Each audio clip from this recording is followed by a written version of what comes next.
All right, in this video, we're going to look at how our pressure shift can affect our trajectory and really help us with a couple specialty shots of the low punch shot, and then also sort of the more elevated higher shot. Maybe we have to get over a tree, bunker, things like that. But also too, they may have some other effects on, if you are a low ball hitter or say hit the ball maybe too high, using some of these techniques may also improve your ball flight. So to start, we'll look at the low punch shot. Now,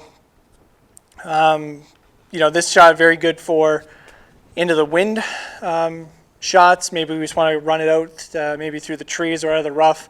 But also a good recipe, again, for those who maybe hit the ball a little bit too high, really haven't felt compression, really felt like a good solid strike into the ground. Maybe you're more of a picker type of player. So in this situation, we are going to want to have, when we come into impact, the majority of our pressure onto our lead side. Now, again, that may mean through our pressure shift, we're actually pushing and leaning more. In these shots, you may find that the center of your mass and body actually move a little bit forward. Again, this shot is to be hit low, get us back maybe through the wind, out of the trees. You may also find that in some of these shots, again, if you're not requiring a lot of power, you may just stay on this lead side and focus on hitting down and through that shot. Now, what's going to happen is, as long as we don't change too much of our club delivery here, the more pressure we shift forward, the more forward our hands get. The club comes down slightly steeper, and it gets presented with less loft. Now, this is where a lot of the professional golfers can actually hit the ball really, really far distances, because they're really taking, say, a 7-iron loft and they're really turning it into a 5-iron loft. Now, you have to be strong and swing at a certain speed to really see that benefit there. But basically, again, you're going to hit this shot, you're going to hit the ground well in front of the golf ball, and this ball is going to come out lower. It's going to come out faster because we're going to use less loft, so the ball speed is going to be quicker. Now, for that player that hits the ball too high, this might be a perfect recipe. We have to be careful, though, here, because when we're talking about approaching some of the greens, yes, a well-struck, solid shot that maybe we pick up some distance is great, but if it's coming in too low, head high, no spin, we still want to be able to hold greens. So I would caution people who are really trying to compress this golf ball, really try to hit it far. We still have to match that up with trajectory and make sure that we're having proper loft and spin on that golf ball.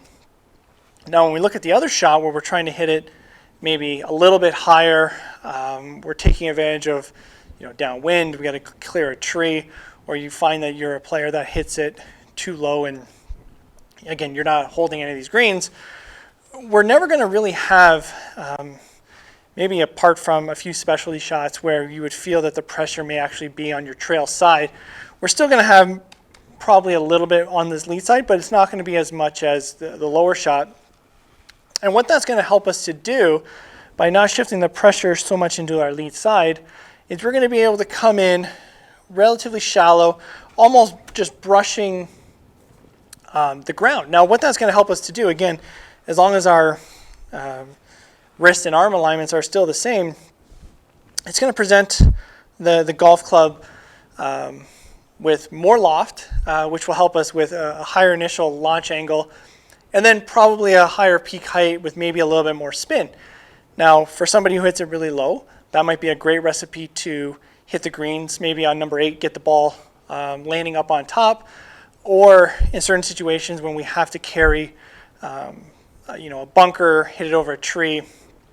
Again, a very good delivery pattern for that type of player. Now, the one thing we have to be careful of is, depending on how high we want to go, there's going to be a tendency sometimes for us to shift back and try to hit it higher. Now, again, certain situations that might be okay.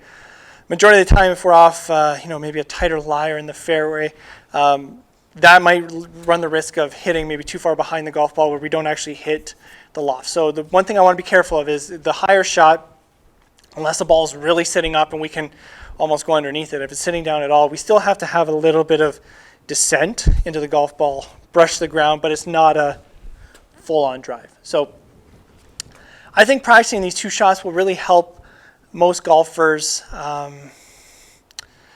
play with the situations that were presented, especially on our golf course. I think we get lulled into sort of, if we can practice one swing and we hit the same trajectory, same shot off, our perfect driving range lies, that we're actually getting better.